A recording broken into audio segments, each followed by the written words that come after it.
Hello and welcome to Sneaker Time, where we talk about everything footwear and go back in time to see how it started.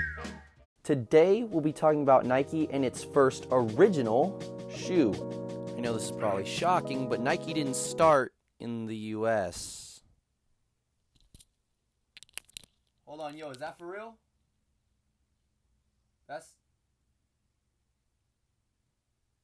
Oh snap. The reason I say that it didn't technically start in the US is because if it weren't for two men getting a distributor position from a company that you've never heard of, Marty McFly might have never worn self-lacing shoes, and Forrest Gump might have gotten New Balances instead of Cortezes. And I know you're probably thinking, well, I know all of the modern shoe companies. You can't fool me like there's some company I've never heard of. Well, you'd be wrong in one aspect, you internet trolls. There is a company you probably haven't heard of. Now, number two, you're right, you do know all the modern companies. However, this company doesn't exist anymore. My point is that in order to know the beginning of Nike, we've got to go to Japan. It starts in 1949 with a former military officer, Kihachiro Onitsuka. I pray I said that right. Wanting to build teen self-esteem through sports. He started out by making shoes from reconfiguring straw sandals.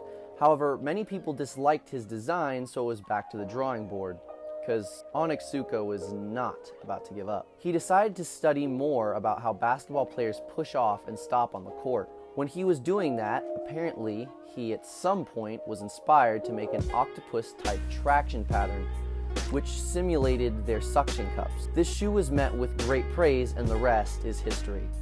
Literally. A few years pass, and it's now the late 60s, and our two men I spoke of earlier are currently a college mid-distance runner and a coach at the Big O, Oregon. Considering my mom's from Washington and my uncle played on UW, as a football player, I could go on a rant, but I'm not gonna. You know what, actually? No, but for real though, these two men were Philip Knight, our runner, and Bill Bowerman, his coach.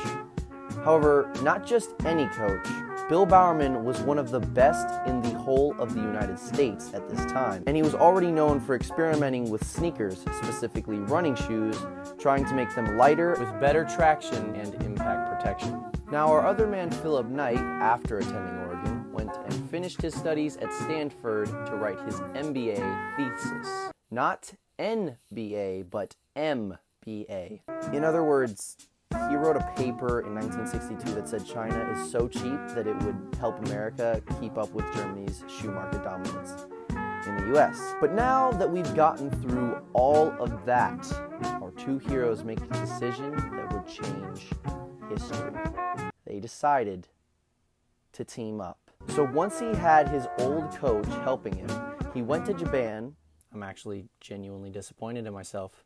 He went to Japan, talked to Onitsuka Tiger, and somehow convinced them that they would have a market here in the US. The last touch was an investment of $500 from each of them, and finally, on January 25th, 1964, Blue Ribbon Sports was born. And that, kids, is how infant companies are made. Now here's where we get into the whole first original shoe thing. Because a few years of selling shoes for Onitsuka Tiger, and they finally decided to go it alone. When Nike, the name we know today, was finally used in 1971 and used on their first shoe in 1972, well, you see, these designs, where have I seen them before?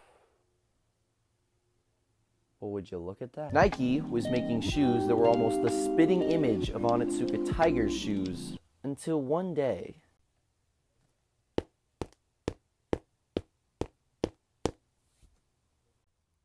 Bye, honey. I'm going to change the world with the shoes that I came up with.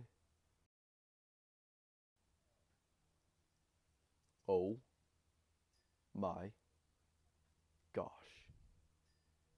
Yes! The reason this idea of taking a waffle and inverting it worked has nothing to do with how traction and science work. No.